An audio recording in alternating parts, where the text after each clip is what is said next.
Hello, and welcome to another episode of the William Branham Historical Research Podcast. I'm your host, John Collins, the author and founder of William Branham Historical Research at william-branham.org. And with me I have Dr. Jesse Collins, psychotherapist, coming to us from Trinity, Florida. And together, we're discussing the impact of spiritual abuse, how to process it, and moving on to a more fulfilling life. Jesse, it's good to have you on today. I've been looking forward to doing this for quite some time now, and there's so many people that have been impacted by not only the religious group that I came out of and you came out of, but in general, the broader scope of people impacted by this movement and its affiliates is widespread, and so many people have sent questions asking us, where do I go next? What do I do next? And I thought it'd be good to have you on the show and start, talking through how do we move on from all of this? Well, thank you for having me on, John. It's a pleasure to be here. And there's a lot of paths to recovery, and each person can find their own individual path. Just a little bit of background. I was actually raised in the Branham Tabernacle, and my father, Clyde Collins, was a deacon there, and my uncle Willard was a pastor there for many, many years.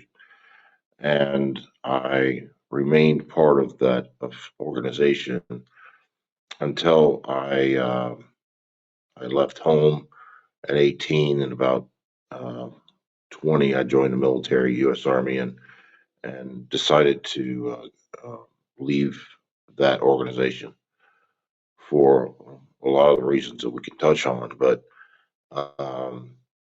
I unfortunately have lost friends to this, and I've talked to many people about recovering from having been indoctrinated and basically brainwashed by different organizations, not just this one. And I'm happy to report that you can escape these organizations. You can recover to a life of health, a life of hope, a life of beauty, the life you wanted and you dreamed of having. It is entirely possible, although sometimes it may seem like a distant dream. I assure the listeners here today, that they can find peace and joy and happiness outside of these organizations after they leave. You mentioned brainwashing, and we've recently had an event that I have to mention on the show, but several people have committed mass suicide recently in Kenya who were a part of the same message sect that we were in. They were in basically a splinter group of this. It appears from the resource materials that the pastor was using. They were William Branham sermons, but he was radicalized, and the people committed mass suicide. It was a very tragic event, but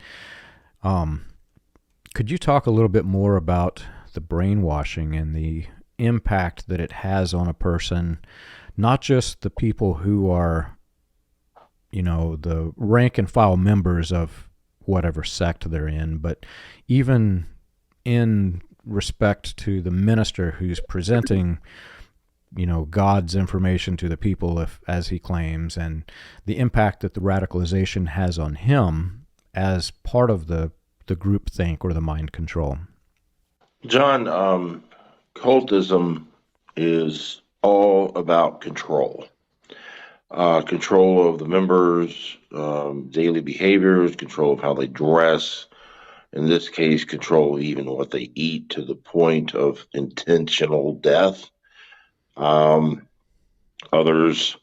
the famous Jonestown Massacre, was control of them to get them to drink on command. They went through that drill many times with regular Kool-Aid before they went through the drill with arsenic-laced Kool-Aid, and killed over 900 people in that case. The bottom line is, it's about control. even if it's not controlled to death.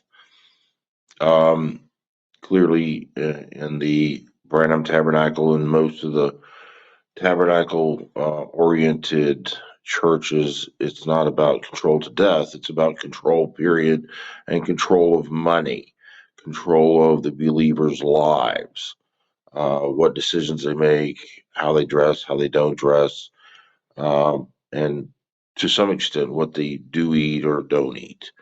But mainly it's about control over their money and their behavior. That way, the church or organization, whatever the organization is, uses God as the ultimate authority, because it's easy to argue about legislative priorities and whether or not Congress or the state or the local policies are proper or not proper.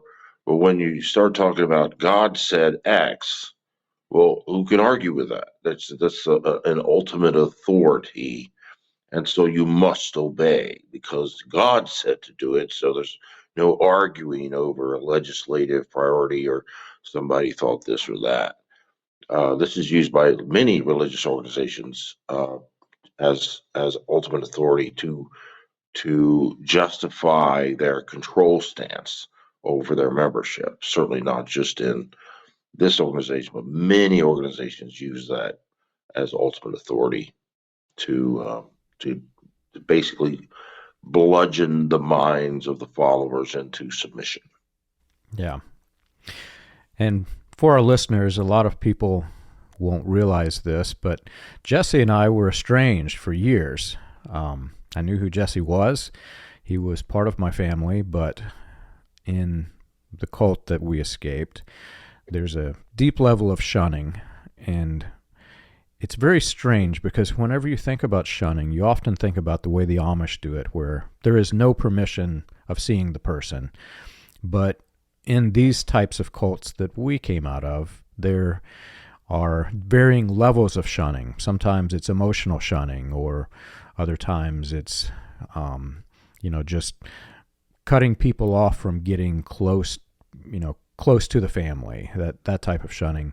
For Jesse and I think we saw each other at a couple of family events, but not many. But as Jesse mentioned, he grew up in the Branham Tabernacle, which I came out of. And I'm curious, Jesse, I know that there were, now that I'm looking back at my time there, I see clear evidence of manipulation that is used for not only indoctrination, but mind control techniques. I see them clearly. And I'm curious what your perspective is on how to establish the mind control. What are some of the things that you remembered as a child or teenager as the techniques that they used? Well, the shunning or blocking of others who aren't particularly in the organizational dominance is done to limit outside influence. It's very similar to domestic violence. Often, a domestic violence or abuser will cut the victim away from their family and other friends that support that victim emotionally so that they can establish psychological dominance over the victim.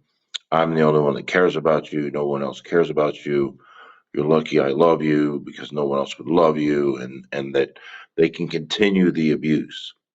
In this case, the church cuts out other people, cut me off from active believers because they didn't want me to influence them and say, wait a minute, that it doesn't stand up to critical thinking, because one of the things they use to control, because often the organization, and it was also the case here in the Branham Tabernacle, that the positions of the church did not stand up to critical thinking. And so the church rolls over those objections by simply saying, you have to have faith, you simply have to believe, rather than explain in a critically thought out, logical way why their position is what it is. And that's how they get people to comply, by simply saying, brother or sister, you must just have faith and take everything on faith rather than on reasoned logic. So, certainly there is a faith component to being a Christian, no question about it. But Christianity itself is not devoid of logic. In fact, it stands up well in the face of logic. As a good example is St. Thomas Aquinas' Apologia for the Existence of God, where he uses excellent critical thinking and logic to explain the existence of God.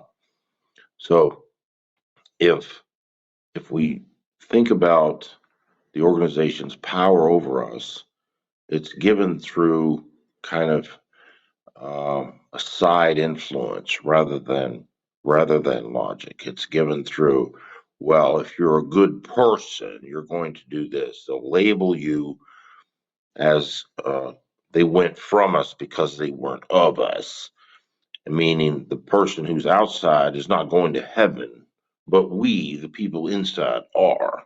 Therefore, if you want to continue going to heaven, you will continue to stay in this group, because if you leave the group, you're not going to heaven.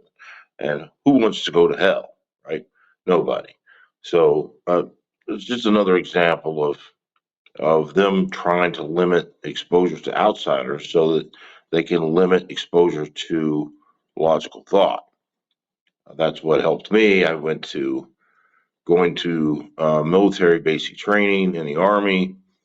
I began to meet a lot of really good people who are outstanding human beings that were from all over the country. And I began to critically analyze all these people, according to the church that I was raised in, that are going to hell. And I'm like, these are really good people. They're amazing people. And they're serving their country, and it doesn't make sense that they're going to hell simply because they never heard of this church.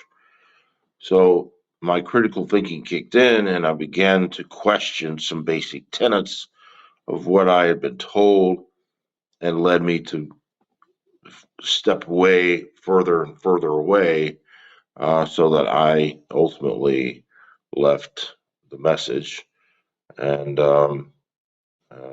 realized that I had to answer to my own uh, logical patterns, because pretty much everything else works on logic. And so why didn't my religion work on logic?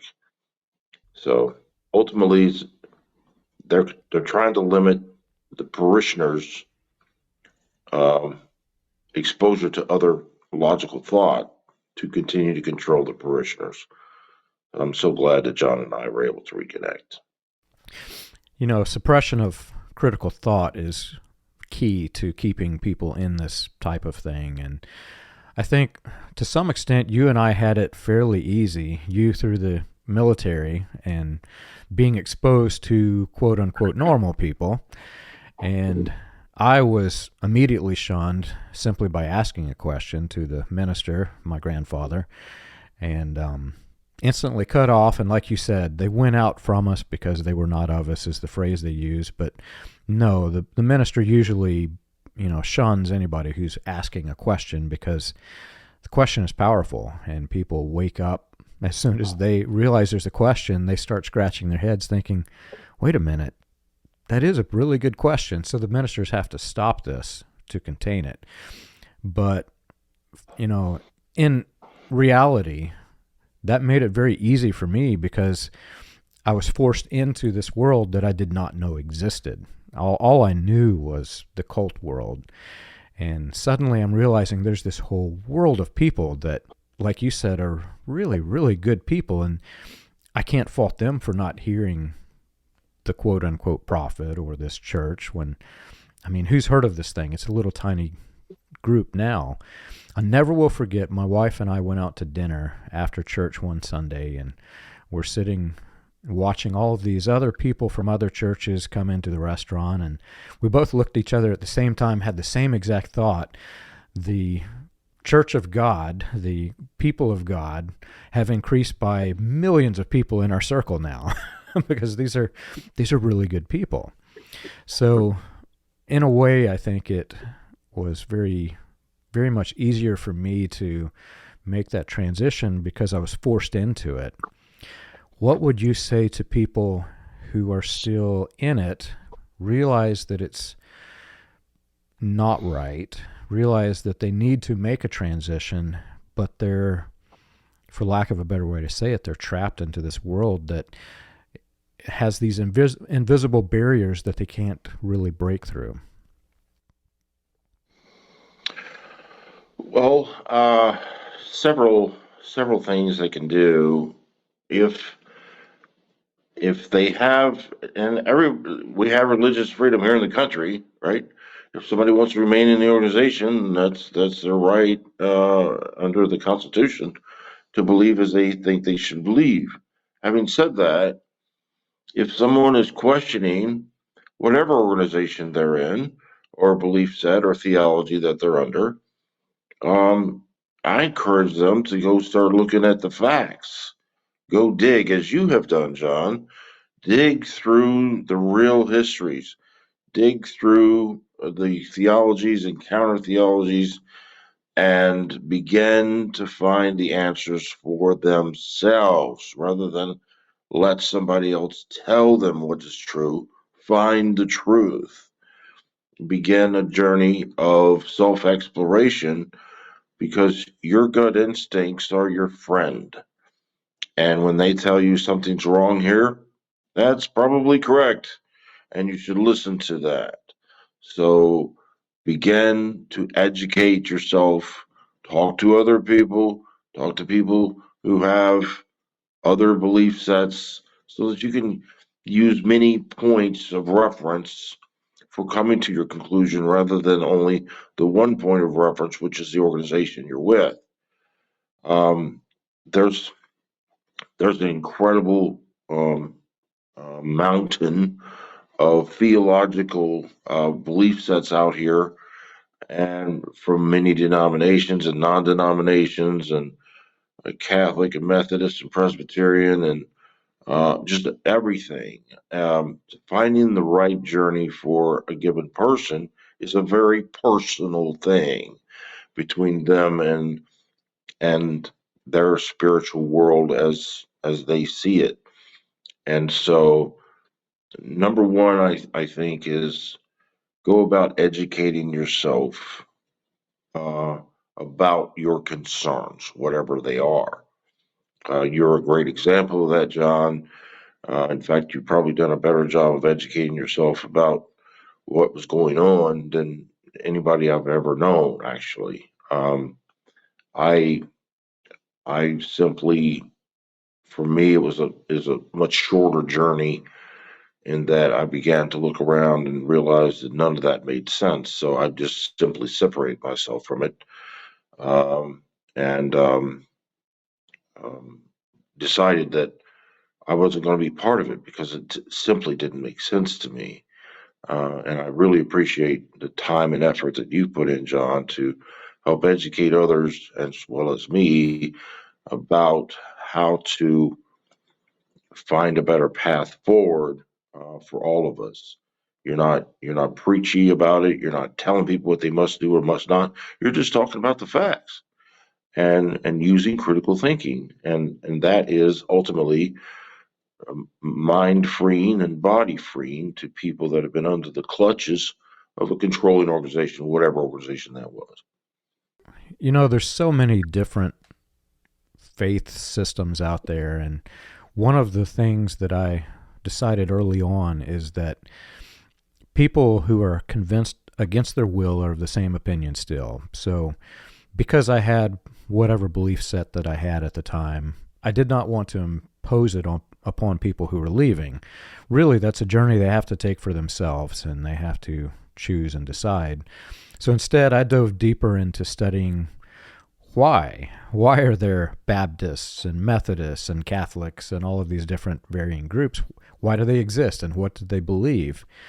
And to the people who are in the support groups or that I'm working with privately, I usually tell them when they ask me what church should I go to, try all of them. Don't just pick one.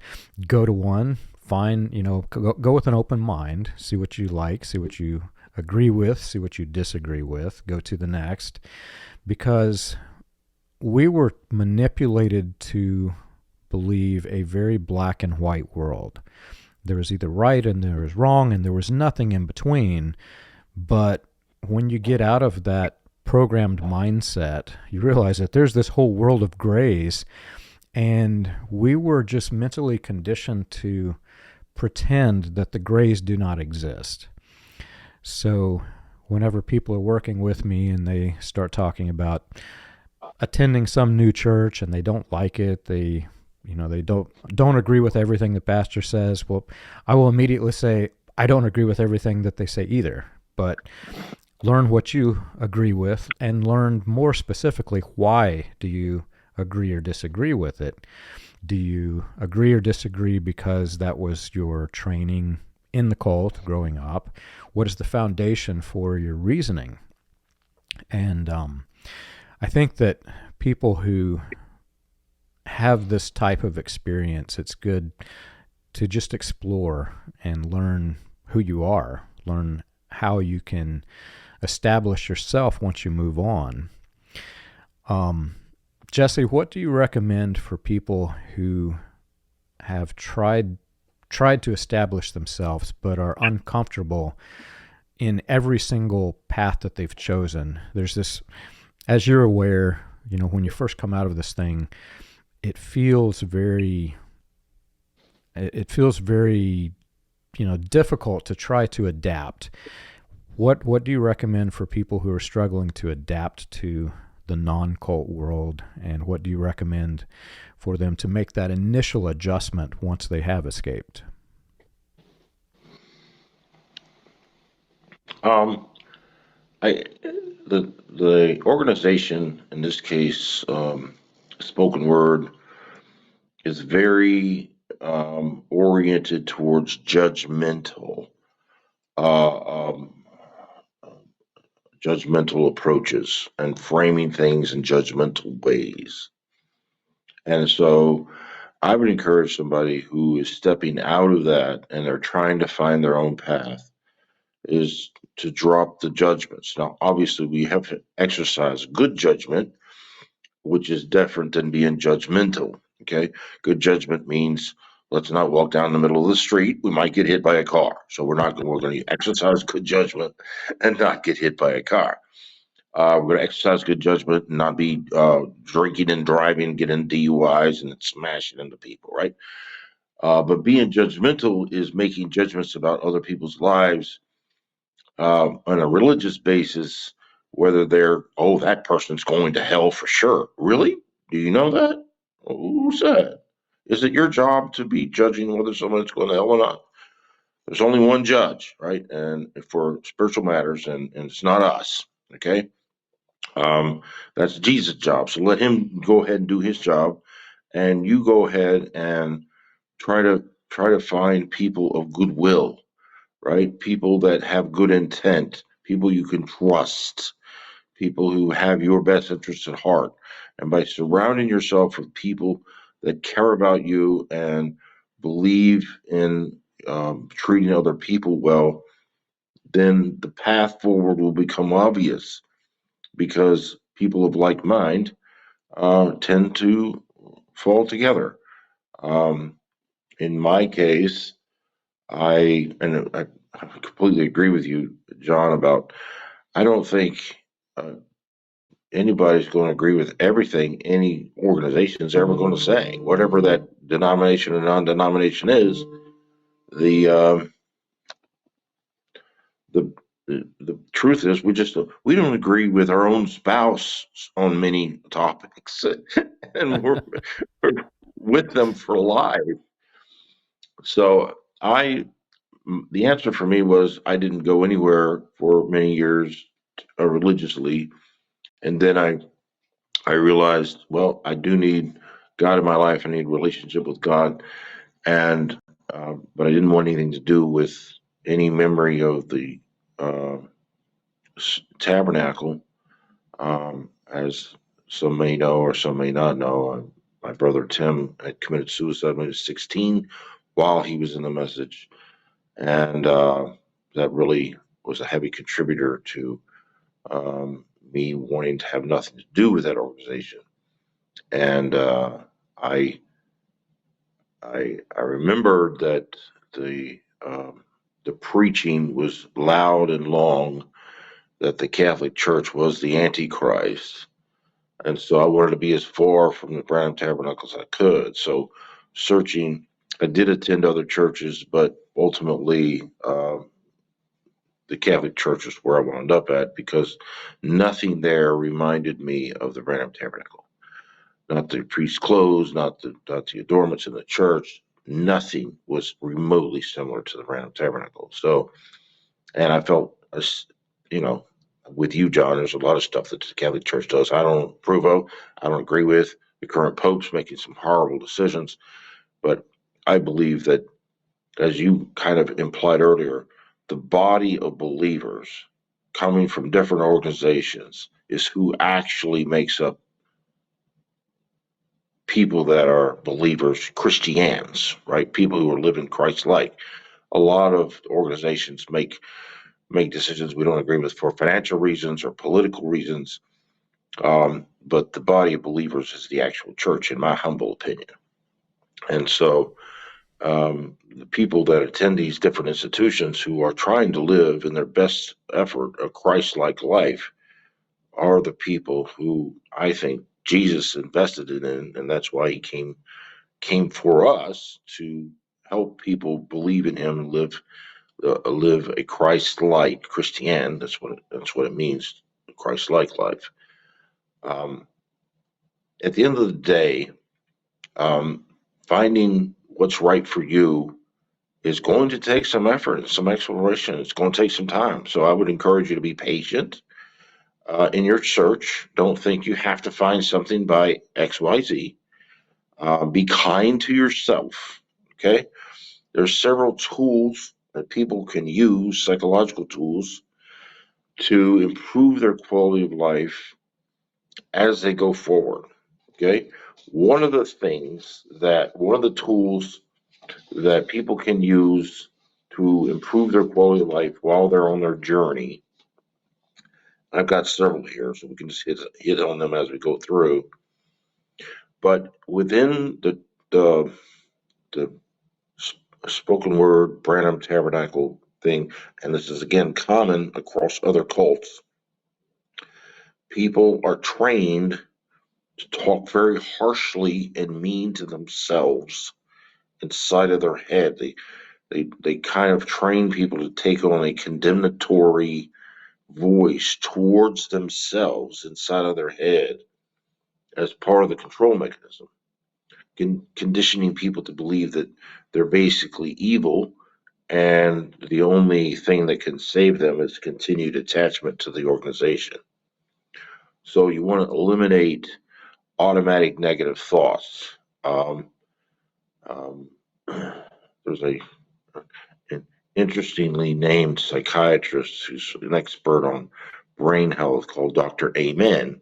He's very famous. You can Google him. And he's really, really intelligent. But he talks about gotta squish the ants, automatic negative thoughts, ants. So we tend to think negatively, and we do it for several years. We think negatively inside of our head automatically. We abuse ourselves. We tell ourselves we're losers. We're never going to amount to anything. We're going to hell, or we don't have the skill sets. We're not smart. Whatever negative aspect you want to take on this self deprecating type of thought process that leads us to lower our mood and make us more susceptible to suggestion. That's what the organization wants. So if we take the opposite of that, become what's called mindfulness, become aware of your thinking. Are you talking badly to yourself inside your head? If you are, stop. Because beating yourself up is of no use, no value. So what you want to do is support yourself. So think of what you would say to a friend who's going through the same challenges that you're having, and then how you would say to them, right? You would say encouraging things, positive things, uplifting things to your friend who's going through a similar challenge. So only say those things to yourself. Become your own best friend. Refuse to talk negatively to yourself. Refuse to run yourself down. And by doing so, you don't bring yourself down in in the given moment, which is usually a pretty good moment, right? So this goes along with some other tools, but the first tool here today that a lot of believers just really are hard on themselves and talk negatively to themselves is a common effort of the organizations. Don't talk badly to yourself. Don't run yourself down. And I believe firmly that that can keep you from bringing yourself down emotionally on a daily basis. So become aware of your thinking and how you talk to yourself through your mindfulness. Agreed. I would say that the ants, the automatic negative thoughts, are very oppressive, but even more than that, they're extremely dangerous in these groups, as we see with the mass suicide. But I'll never forget, I was not that close to my cousin Timmy, your brother Timmy, when he committed suicide, but it was deeply impactful for me. It was something that I struggled with because we're in this religion that is teaching doomsday theology. We're about to go into heaven at any day. Well, why would somebody take their life in it? This raised a question that, seriously, it plagued my mind while I was indoctrinated in this thing. Why would somebody do this? We're about to go to the other side.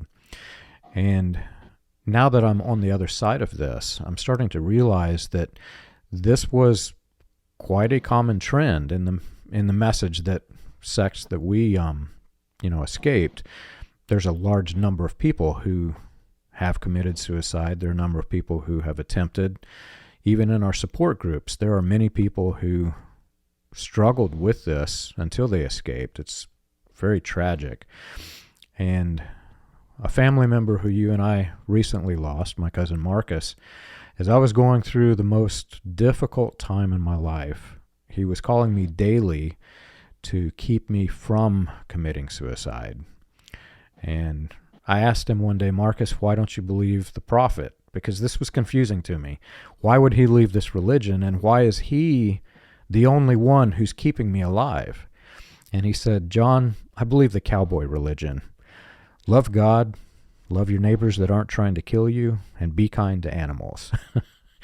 And that's became pretty much my philosophy. I don't care what type of Christian you are. A Christian just simply means follower of Christ. If you're a follower of Christ, I don't care what brand you give yourself. It really comes down to that. Do you love God? Do you love your neighbors?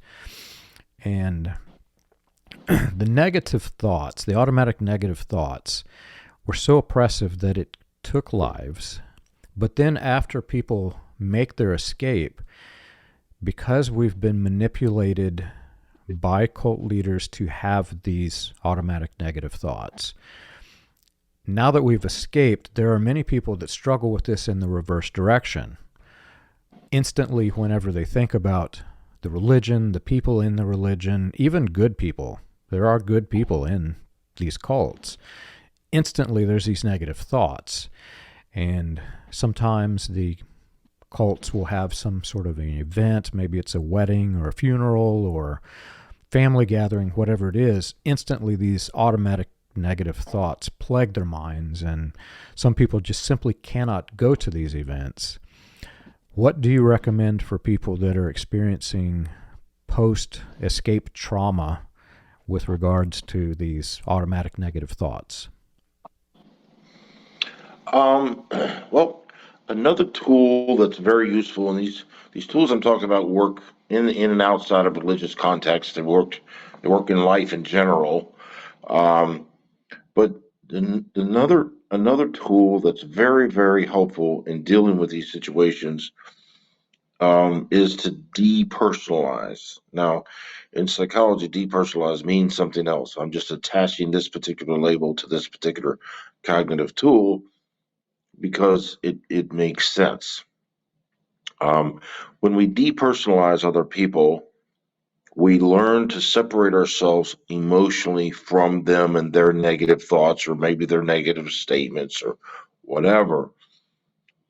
If a total stranger walked past us and said something very rude and crude or crass, disrespectful, we really wouldn't be affected by that very much because it's a total stranger. But if you move it on into an acquaintance, somebody you might know the first name, and they say something terrible and negative to you, then you probably still wouldn't take it too personal. You think, well, maybe they're having a bad day at home or at work. But if you move it on into an immediate family member or intimate partner, and they say something really nasty, then we're going to take that personal, and the fight is on. You don't talk to me like that, right? Well, the truth is, from the total stranger to the intimate partner or family member, what's coming out of somebody else's mouth 99.9% of the time is not about you. If you've done something wrong to them and offended them, you're going to know it and you can fix that. But the vast majority of the time, it's about them and not about you. It's about where they're at that moment, psychologically, spiritually, and emotionally. And so in your head, if you react rather than take it personally and get upset and become emotional, if you don't take it personally, say, wait a minute, this is not about me. This person's having a bad day. And if you depersonalize the statements of the members of the organization you came from and realizing they're coming from their own bad place, the statements that these people make lose their power over you and they can't put you off balance emotionally because if you're not emotional, you can continue to think in a rational way. But if you take things personally, you will become emotional. You might physically fight somebody or say some things you regret. But the bottom line is when your bus is being driven by your emotions, the bus is going probably in the ditch. And if your regular cognitions are driving your bus, the bus is going to stay on the road. So this is a tool, like both of these tools and other tools I'll talk about. They require psychological discipline and things of value, pretty much in life in general, all require psychological discipline. So you want to depersonalize the statements of the people that are saying negative things or acting in negative ways. As you mentioned earlier, John, just shunning, right? Shunning can be something someone would take very personally, right? And be very hurt by that. But the truth is that the person doing the shunning is just doing what they were told to do.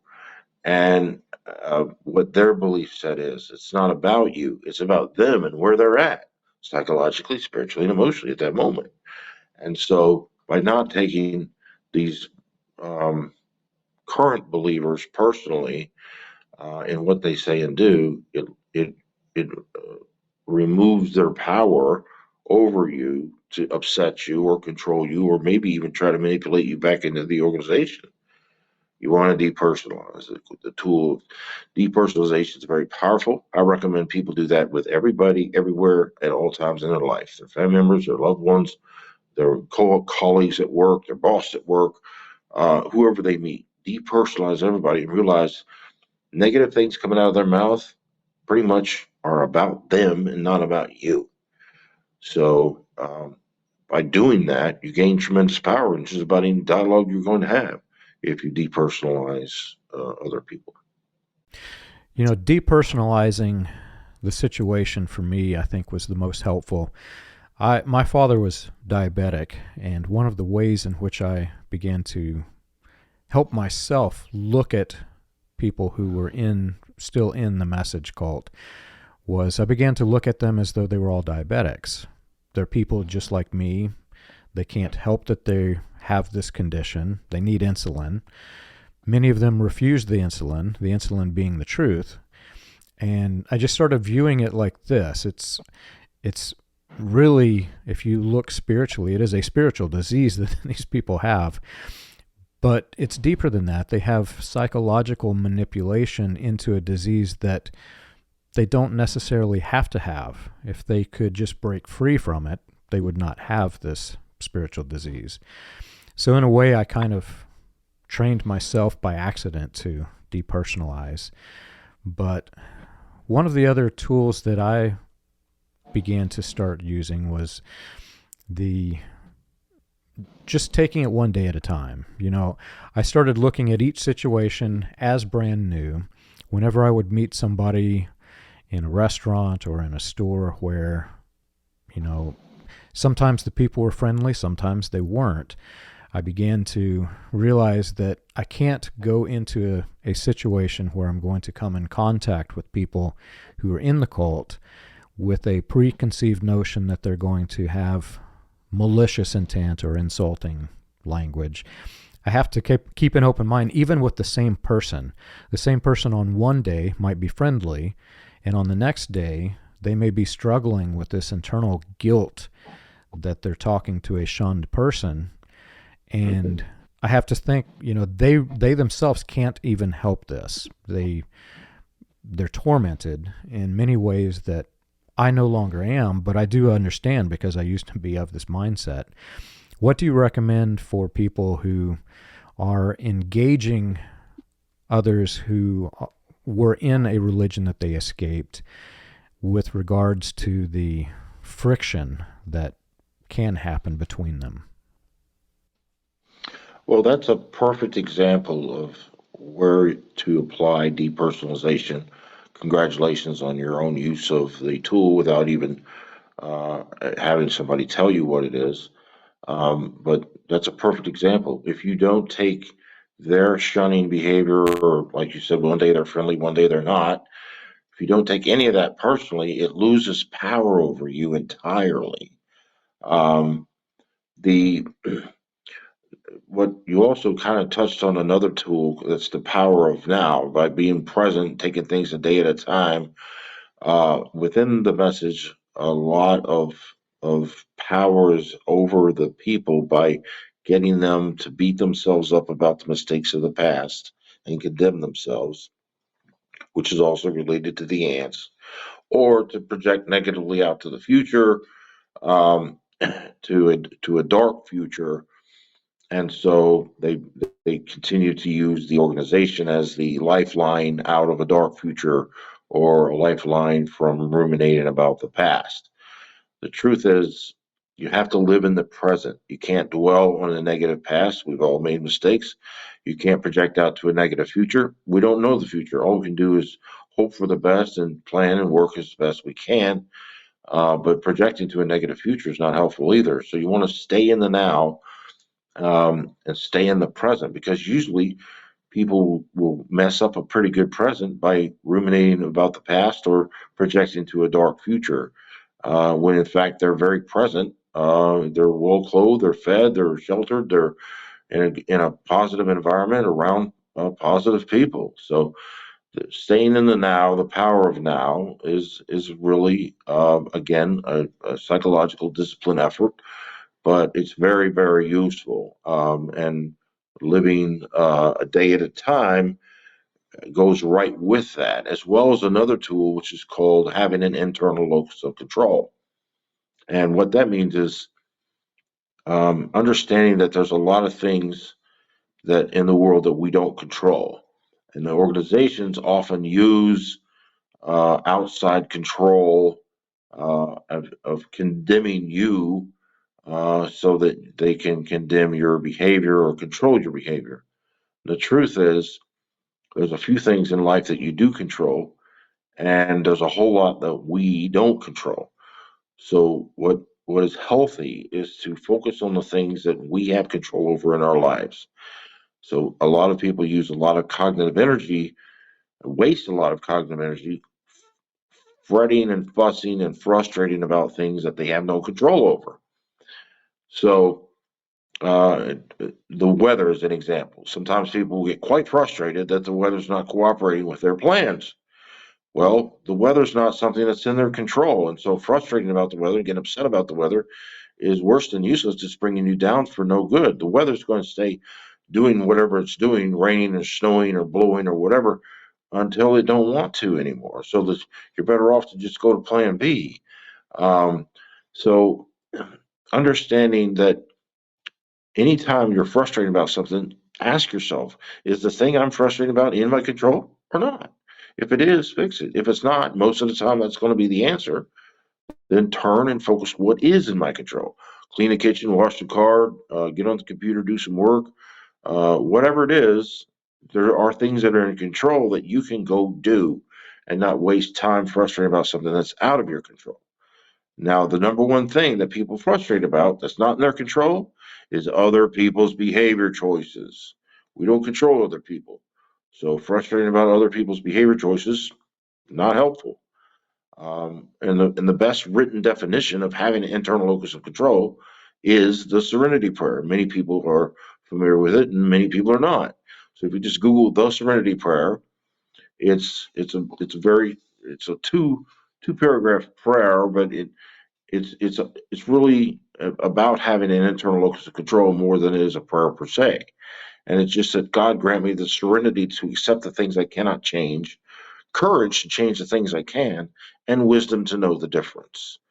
I encourage people to just print that out, put it up on their refrigerator, or whatever they can think of each day, and think: Am I focusing on things beyond my control, or am I focusing on things in my control? That's really the essence of the Serenity Prayer. It's used in AA meetings and other therapy and self-help meetings across the United States. So having an internal locus of control is, again, psychological discipline is required, but it can really simplify your life and help all of us to not waste cognitive energy on things that we have no control over anyway. Um, and along with the power of now and depersonalization, reducing automatic negative thoughts. Um, the last one I really want to touch on is frame awareness. How we frame things, that events in our life um, can really impact how the event affects our quality of life. Okay, frame awareness. For example, there was a gentleman I worked with, as I'm retired from law enforcement. I worked with this law enforcement officer for many years, and unfortunately, he was killed in a one-car crash on a Christmas morning about 2 a.m. one year, many years ago. And he was 47 years old. And his mother was in her 70s, and no one would have told her if she would have framed her son's passing as being robbed or abandoned by God or cheated somehow and wronged by the universe or whatever. No one would have told her that she couldn't frame it that way. But if you think of that frame, which some people choose that frame, think of the emotional wash and anguish and pain that's coming off of that frame. She chose not to frame it that way. She framed it this way. She says, I don't know why God took my son from me. I just thank God for allowing him to be in my life for 47 years. Period. Now feel the emotional wash coming off of that frame. That frame's a lot easier to live with than the first frame. So be aware of how you frame things. Is the frame that you put on an event in your life actually accurate? Does it have to be the frame you put on? Did you frame it correctly? And can you frame it to a frame that's easier to live with? So this requires self-examination and thoughtfulness, mindfulness. But these are just a few tools, John, that I share with many of my clients. But the members, the listeners here today, if they apply these tools to their life, um, I assure you their quality of life will be improved as they attempt to find the right path for them uh, as they embark on their spiritual journey. Agreed. It's interesting to hear you put the official names to the things that I've learned, some of them through trial and error. I know that the anxiety that one experiences when they don't have these things framed the right way, and when they try to control the things that are so out of their control, it literally adds these weights to your shoulders that you can see on a person's face as they go through life and they're carrying these mental weights. You can see they look like death warmed over. I look like this, whenever I first escape. And that's one of the things that a cult will use to their advantage. When somebody escapes, they'll say, look, you can even see they're unhappy in their face. Well, of course, they have all of these added weights. People are manipulated to be overly concerned of what other people think about them when they're in a cult, because that's how the group think works. Everybody has to be in each other's business. I'll never forget that surprise when I first went to a non-cult church and realized that everybody is individual and there is not this uncomfortable, unhealthy level of closeness like we had. And it really took some time to deconstruct that in my head, because whenever you pull away from it, because you've been so conditioned to live in this way, you want to plug back into it. And so there's a lot of re-victimization when a person escapes a cult. But framing it in the right way, like you said, takes away mountains of anxiety. And it's very, very helpful things. I'm glad that you came onto the show. I've enjoyed having you here, and I'm sure our listeners are going to really enjoy hearing some of these tools and how to use them. And very, very thankful that you joined us on the show today. Well, thank you for having me, John. It's been an absolute pleasure. I hope your listeners can find some value in these simple words. I appreciate all that you've done to try to help those who've been traumatized by these religious organizations. You're doing God's work, John. I appreciate it. Well, thank you. If they want to contact me, can just Google me. I have a LinkedIn profile on LinkedIn, Dr. Jesse Collins, and I also have a Psychology Today profile. You can contact me through either one of those.